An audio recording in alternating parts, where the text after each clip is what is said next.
Good morning everyone students. आज हम model के बारे में डिस्कस करेंगे। तो मॉडल होता क्या है, सबसे पहले उस कॉन्सेप्ट को हम क्लियर करते हैं कि मॉडल होता क्या है। तो मॉडल मॉडल कई बच्चे हैं इसको मॉडल्स भी पढ़ते हैं और कई मॉडल्स भी पढ़ते हैं। तो जैसे कोई भी मूवी है, मूवी के अंदर जो मॉडल होता है, ये तो हो गया हमारा ये मॉडल्स, और वो मॉडल्स होता है, इसको हम मॉडल्स भी बोलते हैं, मॉडल भी बोलते हैं। इसको केवल मॉडल्स ही बोला जाएगा। अब ये मॉडल्स होता क्या है, जैसे कोई भी एक्टर है, उस एक्टर को हम जो भी रूप देना चाहें, जिस भी व्यक्ति का किरदार निभाने के लिए देंगे, जिसका भी रोल करने के लिए देंगे, तो वो उसी के अनुरूप ढल जाता है। चाहे कोई भी एक्टर है, फिर वो चाहे किसी भी व्यक्ति का रोल करे तो वो उस रोल में ढल जाता है। उसी प्रकार से इसमें और इस मॉडल में यही समानता होती है कि जिस प्रकार से इस व्यक्ति को जो रूप दिया गया है, जिस व्यक्ति का रोल निभाने के लिए दिया गया है, उसी प्रकार से ये मॉडल भी किसी भी सेंटेंस में उसके अकॉर्डिंग ढल जाता है, उसका रूप ले लेता है। यही मॉडल्स होता है। कुल मॉडल होते हैं हमारे 10। अब वो 10 मॉडल्स कौन कौन से हैं? Can, could, may, might, should, shall, should, will, would, must, ought to. और जो मॉडल्स होते हैं, ये 10 मॉडल्स हैं हमारे ग्रामर के अंदर। ये ग्रामर की जो 10 हैं मॉडल्स, इन्हीं का यूज होता है। अब मॉडल का स्ट्रक्चर क्या होता है कि मॉडल के साथ हमेशा वर्ब की फर्स्ट फॉर्म का यूज किया जाता है।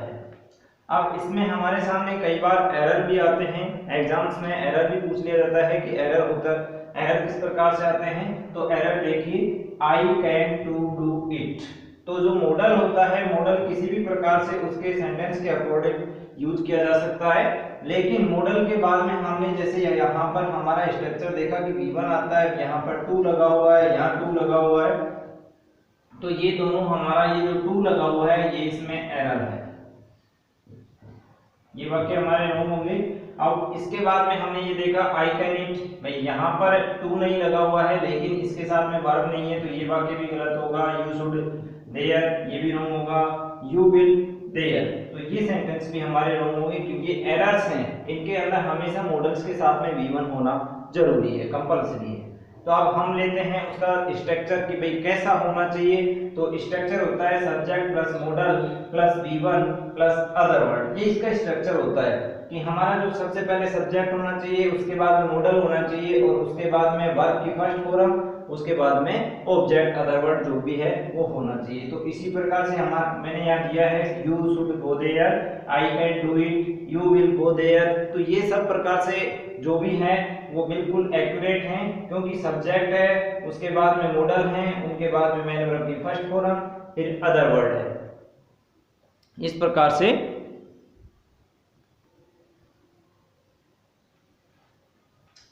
अब हम इसके कॉन्सेप्ट के अनुसार चलते हैं कि जो मॉडल होता है, उस मॉडल के अंदर किस प्रकार से सेंटेंस आता है। तो सबसे पहले उसका सब्जेक्ट मिलेगा, उसके बाद model plus V1 plus other word. तो इसको हम एक्टिव वॉइस का सेंटेंस भी कह सकते हैं, एक्टिव वॉइस भी कह सकते हैं। अब इसको पैसिव में चेंज करने के लिए क्या करेंगे, तो उसको जो हमारा इस प्रकार का यदि हमारा आता है, तो इसको इस स्ट्रक्चर के अनुसार हम चेंज करेंगे, subject plus models plus B. Model के साथ हमेशा बी का यूज होगा, प्लस में V3 plus by plus other word, passive voice में चेंज करने के लिए। तो हमने यहाँ एक एग्जांपल दिया है मैंने, you should write a letter. तो जो वॉइस होता है, वॉइस का ये स्ट्रक्चर होता है कि subject plus verb plus other word, object या अदर वर्ड जो भी है। तो इस ऑब्जेक्ट को क्या बनाएंगे हम, सब्जेक्ट प्लस के अंदर क्या करेंगे, यहाँ पर हम हेल्पिंग वर्ब या एक्सिलरी वर्ब कह सकते हैं उसको, helping verb plus main verb की third form plus by plus के अंदर सब्जेक्ट को क्या बना देंगे, ऑब्जेक्ट। इस प्रकार से उसका यूज किया जाता है। अब यहाँ पर हमारे सामने मॉडल है, तो ऑब्जेक्ट क्या है इसके अंदर, ए लेटर। तो इसको ए लेटर को हम बनाएंगे सब्जेक्ट, ए लेटर। उसके बाद में शुड हमारे सामने दिया हुआ है, मॉडल देना है। उसके बाद बी रिटर्न, उसके बाद बाई यू। ये इसका पैसिव में चेंज हो गया। यहाँ पर ये एक्टिव वॉइस था तो इसको हमने यहाँ पैसिव वॉइस में चेंज कर दिया है। नेक्स्ट जो पैसिव बनाने का जो सेंस होता है वो पास्ट सेंस का होता है। तो उसका स्ट्रक्चर ये है कि हमारे सामने एक्टिव वॉइस का जो वाक्य मिलेगा इस रूप में मिलेगा हमारे को subject plus models plus have plus V3 plus other word.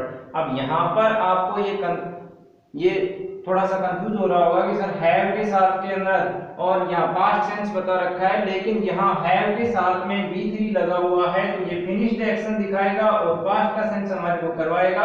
क्योंकि यहाँ जो हैव है ये हैव इसके साथ में V1 का कार्य भी कर रहा है साथ में, और V3 मैन वर्ब दिया हुआ है तो ये पास्ट सेंस का हमारे सामने बोध करा रहा है। तो इसका हम चेंज करेंगे पैसिव वॉइस में, तो इसको इस प्रकार से करेंगे। ऑब्जेक्ट को बना देंगे सब्जेक्ट, उसके बाद में model plus have plus been plus V3 plus by plus other word. अब ये V1 का कार्य भी कर रहा है प्लस के अंदर हेल्पिंग वर्ब का कार्य भी कर रहा है, तो दोनों कार्य कर रहा है। पास्ट सेंस कैसी वजह से दिखा रहा है तो उसका हमने एग्जांपल लिया है ये you should have written a letter. You subject आ गया, मॉडल शुड है, इसमें हैव दिया हुआ है, V3 रिटन है, ए लेटर इसका ऑब्जेक्ट है। तो इसको हम चेंज करते हैं तो ए लेटर, भाई हमारा जो ऑब्जेक्ट था इसको हमने सब्जेक्ट बनाया है तो यहाँ पर a letter,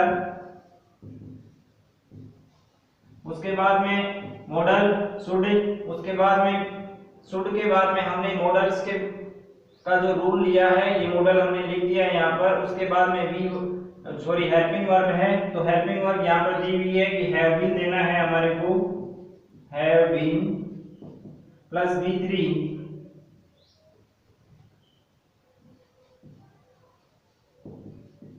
return by you. इस प्रकार से हम इसको क्लियर करते हैं, पैसिव वॉइस में बनाते हैं। ये कॉन्सेप्ट है इसका, फिर जब आगे हम पढ़ेंगे तो एक एक करके इन मॉडल्स का डिटेल जानेंगे। कैन का यूज किस प्रकार से होता है, मस्ट का कैसे होता है, सभी जो 10 हैं 10 के अलग अलग वीडियो जो आपको मिलेंगे तो वो सभी आगे पढ़ेंगे। Thank you.